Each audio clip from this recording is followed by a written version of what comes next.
नमस्कार साथियों, स्वागत है आपका एक बार फिर से हमारे YouTube channel PCM by Govind sir पर, जिसमें आज हम पढ़ने वाले हैं एक नया टॉपिक, एक नया चैप्टर कक्षा 10 का जीव विज्ञान का, जो आपका पहला चैप्टर है जैव प्रक्रम, जो कि आपकी बोर्ड परीक्षाओं के लिए बहुत ही महत्वपूर्ण है और इससे प्रश्न भी बहुत आते हैं। सबसे बड़ा भी चैप्टर यही है आपका कक्षा 10 के सिलेबस का, जीव विज्ञान का। तो आज हम इस चैप्टर को स्टार्ट करने वाले हैं। एकदम बेसिक से एक एक पॉइंट जो है वो हम पढ़ेंगे, सारे पॉइंट्स कवर करेंगे, जिससे आपकी बोर्ड परीक्षा का कोई भी प्रश्न ना छूटने पाए। तो सबसे पहले है जैव प्रक्रम। जैव प्रक्रम है क्या? तो जैव प्रक्रम क्या है? जितनी भी गतिविधियां जो हम करते हैं वो सभी जैव प्रक्रम के भीतर ही आती हैं। जैव प्रक्रम पढ़ने से पहले हम दो चीज पढ़ लेते हैं। पहला है सजीव और दूसरा है निर्जीव। सजीव किसे कहते हैं और निर्जीव किसे कहते हैं? सजीव और निर्जीव में क्या अंतर है? कैसे पता लगाएंगे कि कोई वस्तु सजीव है और कैसे पता लगाएंगे कि कोई वस्तु जो है वो निर्जीव है? ठीक है, तो सजीव और निर्जीव का पता लगाने के लिए कुछ जो तथ्य हैं, अगर वो किसी वस्तु के या किसी किसी की पदार्थ के भीतर पाए जा रहे हैं तो वो सजीव कहलाएगा, और अगर वो तथ्य नहीं है तो वो निर्जीव कहलाएगा। जैसे कि अगर हम देखें, पहला होता है श्वसन। अगर करता है तो सजीव है, निर्जीव नहीं करते। दूसरा है उत्सर्जन, सजीव करते हैं, निर्जीव नहीं करते। तीसरा है पोषण, सजीव करते हैं, निर्जीव नहीं करते। चौथा है जनन, सजीव करते हैं, निर्जीव नहीं करते। और पांचवा है वृद्धि, जो कि सजीव करते हैं और निर्जीव नहीं करते। तो ये जो पांच तथ्य हैं, अगर ये किसी के भीतर पाए जा रहे हैं तो वो क्या कहलाएगा? वो सजीव कहलाएगा। और अगर ये नहीं पाए जा रहे हैं तो वो क्या कहलाएगा? वो निर्जीव कहलाएगा। तो सजीव होने के लिए क्या आवश्यक है? कि वह श्वसन करता हो, उत्सर्जन करता हो, पोषण करता हो, जनन का गुण रखता हो, और उसके भीतर क्या हो? उसके भीतर वृद्धि हो। ठीक, और निर्जीव के अंदर ये जो गुण है वो नहीं पाए जाते हैं। तो ये हो गया, आपको पता चल गया सजीव किसे कहते हैं और निर्जीव किसे कहते हैं। आगे चलते हैं हम इसी टॉपिक पर कि जैव प्रक्रम के अंदर हमको और क्या पढ़ना है। तो जैव प्रक्रम के अंदर हमको ये जितने आपने 5 टॉपिक पढ़े हैं सजीवों के, 5 पॉइंट पढ़े हैं सजीवों के, ये हमको सब पढ़ने हैं। पोषण, जनन, उत्सर्जन, ठीक है, हमको ये सारे ही टॉपिक पढ़ने हैं। सबसे पहले हम पढ़ेंगे इसमें पोषण। पहला पॉइंट है आपका पोषण। पोषण किसे कहते हैं? तो पोषण वो होता है, क्या होता है पोषण? पोषण वह होता है जो हम भोजन ग्रहण करते हैं, भोजन ग्रहण करके हम क्या करते हैं? ऊर्जा प्राप्त करते हैं, जिससे कि हमको कार्य करने के लिए क्या मिलती है? ऊर्जा प्राप्त होती है, उसे हम कहते हैं पोषण। पोषण में क्या क्या आता है? हम भोजन में क्या क्या ऐसी वो जो है तत्व है वो ग्रहण करते हैं जो कि पोषण के लिए आवश्यक है। तो पोषण के लिए आवश्यक जो तत्व है वो 5 तत्व है। क्या तत्व है पोषण के लिए आवश्यक? 5 तत्व। सबसे पहले पोषण है क्या? तो पोषण क्या है? भोजन करना और भोजन से ऊर्जा प्राप्त करना। भोजन प्लस ऊर्जा, भोजन प्लस ऊर्जा, भोजन प्लस ऊर्जा, यही क्या है? यही है पोषण। ठीक है, भोजन करना और भोजन से ऊर्जा प्राप्त करना क्या है? पोषण है। अब पोषण के जो तत्व है, पोषण में क्या क्या आता है? पोषण के 5 तत्व है। तो पोषण का पहला तत्व क्या है? वह है आपका, आपके भोजन में क्या होता है? कार्बोहाइड्रेट्स होता है। ठीक, दूसरा तत्व क्या है आपका इंपॉर्टेंट? वसा। तीसरा प्रोटीन। चौथा विटामिन। पांचवा है जल व खनिज लवण, जल व खनिज लवण। ये जो 5 तत्व हैं ये आपके पोषण के विभिन्न अंग हैं। यानी कि पोषण में आपको क्या क्या प्राप्त करता है? पोषण में जो आपका शरीर है वो ये 5 चीजें जो है, ये 5 तत्व है प्राप्त करता है। कार्बोहाइड्रेट्स, वसा, प्रोटीन, विटामिन, जल व खनिज लवण। अगर ये 5 तत्व जो है वो हमको अच्छी तरह से प्राप्त होते हैं तो हमारे शरीर का जो पोषण है वो अच्छी तरह से होता है। और यदि यही 5 तत्व की कमी हमारे शरीर में हो जाए या हमारे भोजन में रहे तो हमारा जो भोजन है वो संतुलित आहार नहीं कहलाता, और उस भोजन को करने से हमारे शरीर को समुचित पोषण जो है वो भी नहीं मिलता और हम क्या हो जाते हैं, हम रोगी हो जाते हैं। तो एक अच्छे पोषण के लिए ये 5 जो है ये आवश्यक है आपके भोजन में: कार्बोहाइड्रेट, वसा, प्रोटीन, विटामिन और जल व खनिज लवण। कार्बोहाइड्रेट प्राप्त कहां से होता है? जितनी भी आपकी प्राकृतिक रूप से मीठी वस्तुएं हैं उसमें आपको कार्बोहाइड्रेट प्राप्त होता है। जैसे आपका हो गया क्या, आलू से, चावल से, चुकंदर, गन्ना आदि, ये जितनी वस्तुएं हैं इससे आपको क्या प्राप्त होता है? इनसे आपको कार्बोहाइड्रेट्स जो है वो प्राप्त होता है। यानी कि मीठी जो हल्की मीठी चीज होती है उनसे आपको क्या प्राप्त होता है? उनसे आपको कार्बोहाइड्रेट्स प्राप्त होता है। और सबसे तेज ऊर्जा कौन देता है? सबसे तेज ऊर्जा, सबसे तेज ऊर्जा कौन देता है? वो कार्बोहाइड्रेट ही देता है। दूसरे नंबर पे आता है वसा। वसा क्या होती है? जितने भी चिकनाई युक्त वस्तुएं, चिकनाई युक्त जो होता है, जैसे घी, मक्खन, तेल आदि से हमें क्या प्राप्त होता है? आदि से हमें प्राप्त होता है वसा। तो वसा किससे प्राप्त होती है? जो हम चिकनाई युक्त वस्तुएं खाते हैं उनसे हमें वसा प्राप्त होती है। प्रोटीन, प्रोटीन किससे प्राप्त होता है? प्रोटीन दाल, मछली, अंडा, सोयाबीन आदि। सबसे प्रचुर मात्रा का स्रोत जो है वो किसका है? वो है सोयाबीन है। ठीक है। विटामिन, विटामिन कुछ विटामिन जो होते हैं वो हमारे शरीर में बनते हैं, कुछ विटामिन हमें बाहर से प्राप्त करते हैं। विटामिन कितने प्रकार के होते हैं?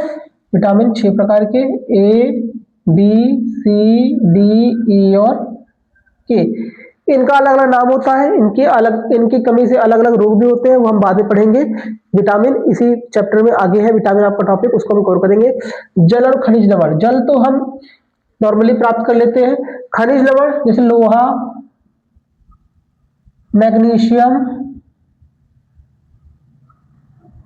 कैल्शियम आदि हमको अपने भोजन में, लोहा आप कहेंगे कि लोहा कैसे मिलता है? तो लोहा यानी कि आयरन जो है, Fe जो है वो हमको पालक आदि खाने से मिलता है। पालक या हरी सब्जी खाने से मिलता है। ठीक है। इसी प्रकार से मैग्नीशियम, कैल्शियम सब आपको मिलते हैं। कैल्शियम हमारी हड्डी का जो करता है, मजबूत बनाता है और विकास करता है। तो ये जो है आपका, ये है पोषण। पोषण में इतना ही आपका है कि पोषण क्या होता है? पोषण जो है हम भोजन करते हैं, ऊर्जा प्राप्त करते हैं, उससे हमको पोषण प्राप्त होता है। पोषण के 5 तत्व: कार्बोहाइड्रेट्स, वसा, प्रोटीन, विटामिन और जल व खनिज लवण। कार्बोहाइड्रेट्स क्या होता है? मीठी चीजों में पाया जाता है। वसा चिकनाई युक्त जो चीजें हैं उसमें पाई जाती है। प्रोटीन, प्रोटीन दाल, मछली, सोयाबीन आदि में। सोयाबीन जो है वो आपका प्रचुर स्रोत है किसका? वो आपका प्रचुर स्रोत है प्रोटीन का। फिर अगर विटामिन, विटामिन आपके 6 प्रकार के, ए, बी, सी, डी, ई के। इनकी कमी से विभिन्न रोग होते हैं। अभी इनको हम डीप में पढ़ेंगे अगले जो क्या नाम है इसमें आने वाले अगले टॉपिक में ही। और उसके बाद है आपका जल व खनिज लवण, जिसमें आपका जैसे खनिज क्या है आपके? लोहा, मैग्नीशियम, कैल्शियम आदि की हमारे शरीर को आवश्यकता होती है, जिससे कि हमारा शरीर जो है स्वस्थ बना रहे, मजबूत बना रहे। अगर ये पांचों तत्व में से किसी भी तत्व की हमारे शरीर में कमी होती है तो हमारा शरीर जो है वो समुचित रूप से विकास नहीं कर पाता और क्या हो जाता है? रोगी हो जाता है। ठीक है, आगे चलते हैं। नेक्स्ट टॉपिक ये आपका पोषण हो गया। इसके बाद हम जो अगला टॉपिक पढ़ेंगे वो हम पढ़ने वाले हैं श्वसन। पोषण में ही आपका अभी पाचन भी आएगा। ठीक है, वो भी हम लोग पढ़ेंगे।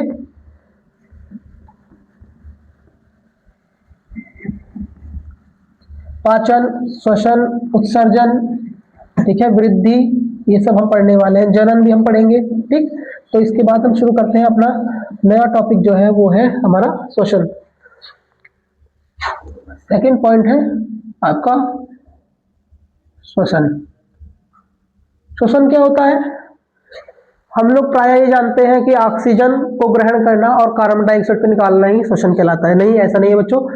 ऑक्सीजन लेना और कार्बन डाइऑक्साइड निकालना श्वसन ना होके क्या कहलाता है, उसे हम श्वासोच्छ्वास कहते हैं। श्वासोच्छ्वास उसे हम कहते हैं श्वासोच्छ्वास कहते हैं। ठीक है, वो क्या होता है, वो कहता है ऑक्सीजन लेना और कार्बन डाइऑक्साइड निकालने की क्रिया को हम श्वासोच्छ्वास कहते हैं।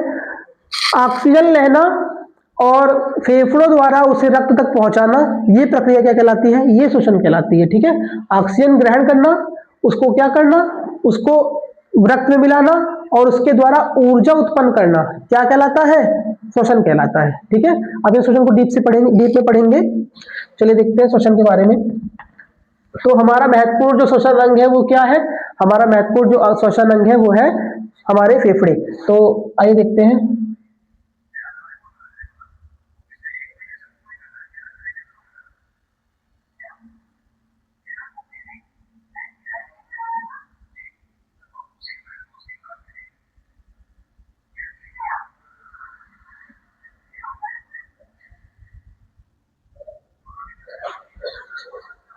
ये है हमारी नासिका,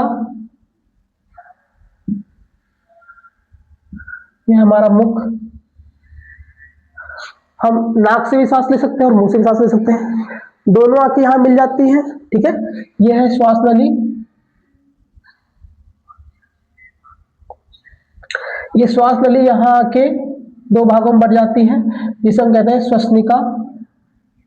श्वसनिका, और ये श्वसनिकाएं छोटे छोटे भागों में बंटती है, ये आगे जाके गोल संरचना में जुड़ी होती है, जिसे हम कहते हैं वायु कोश। क्या कहते हैं, इसे हम कहते हैं वायु कोश।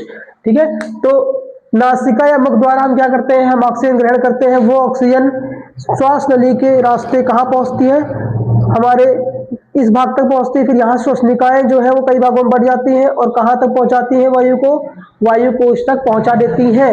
वायु कोश इस प्रकार की एक संरचना होती है, इसके ऊपर रक्त वाहिनियां क्या होती हैं, इसके ऊपर रक्त वाहिनियां लिपटी होती हैं। इन रक्त वाहिनियों में क्या होता है, इन रक्त वाहिनियों में जो रक्त होता है उसमें क्या होता है, उसमें CO2 मिली होती है। हम अभी आगे देखेंगे कि CO2 आती कहां से है। अभी आप इतना जानिए कि वायु कोश के ऊपर जो रक्त वाहिनिकाएं होती हैं उसमें रक्त के साथ क्या होता है, CO2 आता है। इस रास्ते क्या पहुंच रहा है, इस रास्ते क्या पहुंच रहा है, ऑक्सीजन गैस आ रही है। वायु कोश में किसका, CO2 और इसका O2 का आदान प्रदान होता है। ऑक्सीजन जो है वो रक्त में मिला दी जाती है और CO2 जो है वो रक्त से ले ली जाती है। यानी कि जो CO2 है वो रक्त से क्या हो जाती है, अलग होकर कहाँ जाती है, वायु कोश में। और रक्त के साथ क्या जुड़ जाता है, रक्त के साथ ऑक्सीजन जुड़ जाता है। पुनः यही रक्त जो है हमारे शरीर में गति करने लगता है और जो यहाँ पर कार्बन डाइऑक्साइड गैस का अवशोषण किया गया है वो इस रास्ते से फिर शरीर से बाहर नाक के रास्ते बाहर निकाल दी जाती है। इसे ही हम क्या कहते हैं, इसे ही हम श्वसन कहते हैं। एक बार पुनः देख लीजिए, नासिका या मुख के रास्ते हम क्या लेते हैं, हमने ऑक्सीजन गैस ग्रहण की, वह श्वास नली से होती हुई श्वसनिका द्वारा कहाँ पहुंचती है, वायु कोश में पहुंचती है। वायु कोश के ऊपर रक्त वाहिकाएं जो है वो लिपटी होती है। रक्त वाहिकाओं में कैसा रक्त है, रक्त प्लस कार्बन डाइऑक्साइड है, यानी कि रक्त में क्या मिला हुआ है, कार्बन डाइऑक्साइड मिला हुआ है। इसमें इस रक्त से कार्बन डाइऑक्साइड क्या कर लिया जाता है, वायु कोश को दे दिया जाता है और वायु कोश में जो ऑक्सीजन गैस भरी थी उसको रक्त में मिला दिया जाता है। यानी कि ये CO2 अलग हुआ, ये O2 जुड़ गया, यानी कि CO2 और O2 का क्या हुआ, आदान प्रदान हुआ। इस प्रकार CO2 जो वायु कोश में इकट्ठा हुई उसे पुनः यहां से इस रास्ते श्वास नली से होते हुए क्या कर देते हैं, बाहर निकाल दिया जाता है। यहीं पे एक डायाफ्राम पाया जाता है जो कि आपके फेफड़ों की क्या करता है, फेफड़ों को सांस के समय फूलने में और जब हम सांस छोड़ते हैं तो दबने में क्या करता है, मदद करता है। जब हम सांस लेते हैं तो ये कैसा हो जाता है, ये चपटा हो जाता है। क्या, डायाफ्राम चपटा हो जाता है। कब, डायाफ्राम जो होता है वो चपटा हो जाता है, उसकी आकृति सीधी जाती है। कब, श्वास भरने पर। श्वास भरने पर, ठीक है। श्वास भरने पर क्या होता है, श्वास भरने पर डायफ्राम चपटा जाता है और डायफ्राम पुनः अपनी आकृति पर जाता है, पुनः आकृति ले लेता है, पुनः आकृति ले लेता है। कब? श्वास श्वास छोड़ने पर, श्वास छोड़ने पर क्या करता है, पुनः अपनी आकृति ले लेता है। तो डायफ्राम का क्या कार्य है, डायफ्राम का यह कार्य है फेफड़ों को उसको अपनी संरचना में अब क्या करना, व्यवस्थित करना, यानी जिस आकार में था उस आकार में उसको फिर से पहुंचाना। ये क्या है, ये आपका है डायफ्राम का कार्य। जैसे ही सांस भरी जाएगी डायफ्राम कैसा जाएगा, चपटा हो जाएगा, और जैसे हम सांस छोड़ेंगे डायफ्राम फिर से अपनी आकृति जो है वो ले लेगा। तो ये आपका पूरा जो प्रोसेस है, ये आपका जो प्रोसेस है इसे कहते हैं हम श्वसन, ठीक है। जो ये रक्त में वो ऑक्सीजन मिल गई है, ये सभी कोशिकाओं के पास जाएगी और कोशिकाओं को जो है ऑक्सीजन की आपूर्ति कराएगी। तो अभी तक हमने दो टॉपिक पढ़े, एक हमने पढ़ा पोषण, पोषण के तत्व पढ़े, अभी हमने पढ़ा है उसके बाद दूसरा पॉइंट जो हमने पढ़ा है कि श्वसन, श्वसन क्या होता है, कैसे होता है, संरचना क्या है, किस प्रकार से जो है ऑक्सीजन हमारे शरीर में पहुंचती है और किस प्रकार से रक्त में मिलती है। आपने ये पूरा जो है प्रोसेस देख लिया, ठीक है। इसके बाद क्या होता है, श्वसन के बाद अब जो ये रक्त है ये सभी कोशिकाओं के पास जाएगा, किसकी किसकी आपूर्ति कराने, ऑक्सीजन की आपूर्ति कराने। तो आपको पोषण समझ में आ गया होगा और आपको श्वसन भी जो है वो समझ में आ गया होगा। अगर आपको इन दोनों टॉपिक से रिलेटेड कोई भी परेशानी होगी तो आप प्लीज कमेंट में जरूर बताइएगा कि हमको ये नहीं आया समझ में, हमको ये नहीं आया, हम उसको फिर से नेक्स्ट वीडियो में फिर से आपको समझाने की कोशिश करेंगे, ठीक है। तो ये दो पॉइंट हो गए, चलते हैं अगले पॉइंट की तरफ।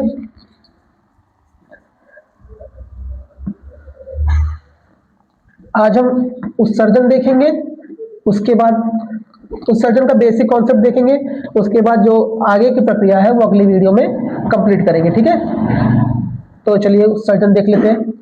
महत्वपूर्ण उत्सर्जन अंग क्या है आप लोग को पता ही होगा, अगर आपको पता होगा तो अच्छी बात है, नहीं तो हम बताएंगे, ठीक है। महत्वपूर्ण उत्सर्जन जो अंग होता है हमारे शरीर का वो होता है क्या, वो होती है हमारी किडनी, ठीक है, जिसे हम क्या कहते हैं हिंदी में, इसे हम हिंदी में कहते हैं वृक्क, ठीक है। तो हम तीसरा पॉइंट है उत्सर्जन, उत्सर्जन, उत्सर्जन का प्रमुख अंग क्या है, प्रमुख अंग क्या है उत्सर्जन का, उत्सर्जन का प्रमुख अंग है किडनी, जिसे हम कहते हैं वृक्क, क्या कहते हैं वृक्क। सबसे पहले उत्सर्जन है क्या, उत्सर्जन है हमारे शरीर से अपशिष्ट पदार्थों को बाहर निकालने की प्रक्रिया को क्या कहते हैं, उत्सर्जन कहते हैं। उत्सर्जन में जो प्रमुख अंग कार्य करता है वो है किडनी यानी कि वृक्क। वृक्क क्या करता है, अपशिष्ट पदार्थों को हमारे शरीर से बाहर निकालने में जो है हमको सहायता करता है। तो उत्सर्जन क्या समझा आपने, उत्सर्जन आपने ये समझा कि जो भी अपशिष्ट पदार्थ हमारे शरीर में बन रहे हैं उनको शरीर से बाहर निकालने का जो कार्य है या बाहर निकालने की जो क्रिया है उससे ही हम उत्सर्जन कहते हैं। और उत्सर्जन का प्रमुख अंग है किडनी। किडनी में ही पाए जाते हैं नेफ्रॉन्स, क्या पाए जाते हैं, नेफ्रॉन पाए जाते हैं। अभी हम आपको किडनी के बारे में सब कुछ बताएंगे।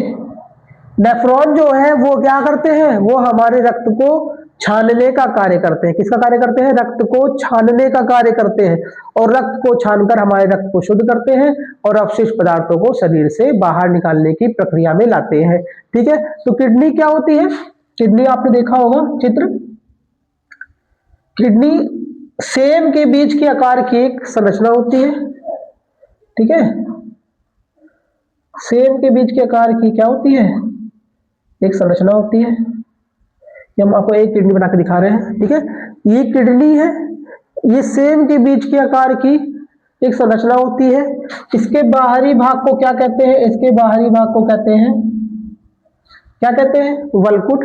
इस पे दो नली आके जुड़ी होती है, दो नली में से एक नली का नाम है आपका, एक को हम कहते हैं रीनल धमनी, क्या कहते हैं, रीनल धमनी, और दूसरे को कहते हैं रीनल शिरा, क्या कहते हैं, रीनल शिरा, ठीक है। रीनल धमनी और रीनल शिरा जो है वो आके यहां जुड़ी होती है। उसके बाद ये कई छोटी छोटी वाहिकाओं में बढ़ जाती है। वो हर प्रत्येक छोटी वाहिका एक पिरामिड नुमा संरचना से जुड़ी होती है, जिसे हम क्या कहते हैं, जिसे हम कहते हैं, जिसे हम क्या कहते हैं, जिसे हम कहते हैं रीनल पिरामिड। इन पिरामिड को क्या कहा जाता है, इन पिरामिड को कहा जाता है रीनल पिरामिड, ठीक है। ये प्रत्येक नली जो है एक त्रिभुजाकार आकृति जुड़ी होती है, यानी कि पिरामिडाकार आकृति जुड़ी होती है, क्या कहते हैं, जिसे हम कहते हैं रीनल पिरामिड, ठीक। रीनल पिरामिड के अंदर ही क्या पाए जाते हैं, रीनल पिरामिड के अंदर ही नेफ्रॉन पाया जाता है। नेफ्रॉन क्या है, नेफ्रॉन उत्सर्जन की इकाई है, इसकी सहायता से ही उत्सर्जन जो है वो हो पाता है। तो आपने क्या देखा कि जो किडनी है वो हल्के बैंगनी रंग की सेब के बीज के आकार की एक संरचना होती है, जो कि हमारी उदर गुहा में, यानी कि हमारे पेट के भाग, पेट वाले भाग में, पिछले भाग में, पेट के पिछले भाग में उदर गुहा में दोनों तरफ स्थित होती है, यानी कि एक किडनी इधर होगी, एक किडनी इधर होगी, ठीक है। फिर किडनी से दो नलिकाएं जुड़ी होती हैं, एक को कहते हैं रीनल धमनी, एक को कहते हैं रीनल शिरा। रीनल धमनी और रीनल शिरा जो है वो आके छोटी छोटी वाहिकाओं में बढ़ जाती है और किससे जुड़ी होती है, एक पिरामिड नुमा संरचना से जुड़ी होती है, जिसे हम क्या कहते हैं, जिसे हम रीनल पिरामिड कहते हैं। किडनी का बाहरी भाग जो होता है उसे हम क्या कहते हैं, वलकुट कहते हैं। रीनल पिरामिड के अंदर, हर एक पिरामिड के अंदर बहुत अधिक मात्रा में क्या पाए जाते हैं, नेफ्रॉन पाए जाते हैं। नेफ्रॉन ही क्या करते हैं, रक्त का क्या करते हैं, छानने का कार्य करते हैं। तो ये आ गई आपकी पिरामिड, ये आ गई आपकी वृक्क यानी किडनी की संरचना, और उसका कार्य भी जो है हमने वो पढ़ लिया है। इसके बाद हम देखते हैं किसकी संरचना, नेफ्रॉन की संरचना देखते हैं, बाकी हम अगली कक्षा में जो है कंटिन्यू करेंगे, ठीक है। तो आज का जो लास्ट टॉपिक है वो हमारा है नेफ्रॉन। उसकी क्रियाविधि जो है वो अगली क्लास में देखेंगे, खाली हम उसका संरचना देख लेंगे, ठीक है। तो देख लेते हैं उसकी संरचना।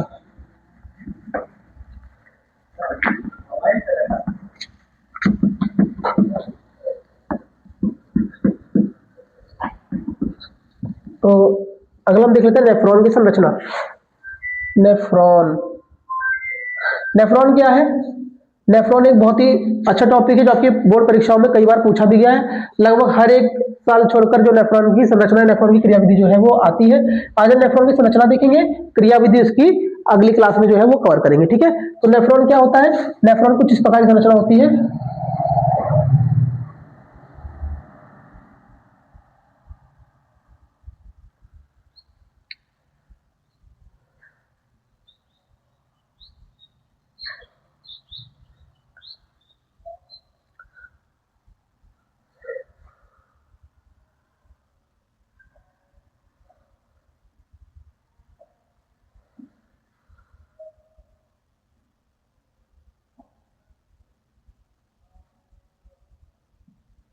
ठीक है, ये क्या है, ये नेफ्रॉन की आपकी संरचना है। इसमें जो आपको ये सी आकार का जो दिख रहा है इसे कहते हैं बोमेन संपुट, बोमेन संपुट कहा जाता है, ठीक है।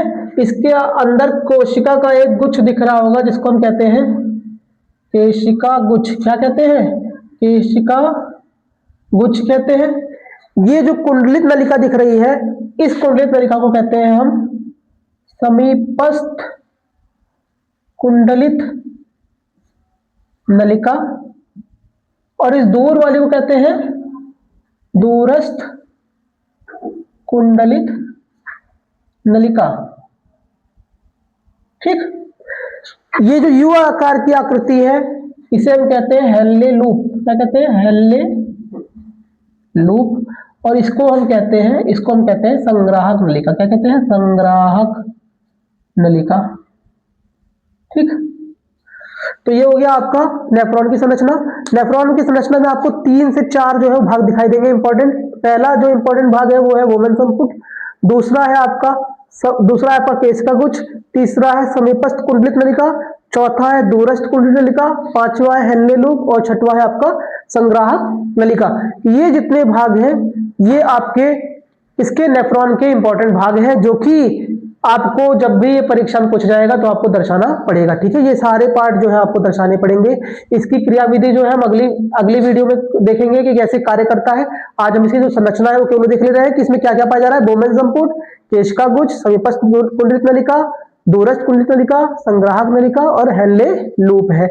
ये नेफ्रॉन है, कहाँ पाया जाता है, हमने देखा ये पाया जाता है किडनी के अंदर, यानी कि रीनल पिरामिड के अंदर पाया जाता है, और ये हजारों की संख्या में होते हैं। और इनका कार्य क्या होता है, इनका कार्य होता है रक्त को छानने का, ठीक है। तो ये इसकी संरचना हो गई। बाकी इसकी जो क्रियाविधि है वो हम कंटिन्यू करेंगे नेक्स्ट क्लास में। और आज की क्लास में बस इतना ही। आपको अगर वीडियो अच्छी लगी हो तो वीडियो को लाइक करें और चैनल को सब्सक्राइब करना बिल्कुल ना भूलें, क्योंकि ऐसे ही इंपॉर्टेंट क्लास जो है वो हमारी चैनल पर आने वाली है लगातार, जिससे कि आपको बोर्ड की परीक्षाओं में जो है बहुत ही ज्यादा फायदा होने वाला है। क्योंकि ये जो टॉपिक पढ़ा रहे हैं हम, यही इंपॉर्टेंट टॉपिक जो है वो सारी बोर्ड की परीक्षाओं में हर साल जो है पूछे जाते हैं। अगर आप इन टॉपिक को अब कवर कर लेते हैं तो आप जो है बोर्ड की परीक्षाओं में अच्छे परसेंटेज, अच्छे मार्क्स जो है अपने जीव विज्ञान विषय में ला सकते हैं। ठीक है बच्चों, तो नेक्स्ट वीडियो में जरूर जुड़िएगा, जिससे कि इससे आगे जो इसका जो क्रियाविधि है वो आप समझ में आए अच्छे से। ठीक है, तो आज की वीडियो में बस इतना ही। अपना बहुत ध्यान रखिए। धन्यवाद।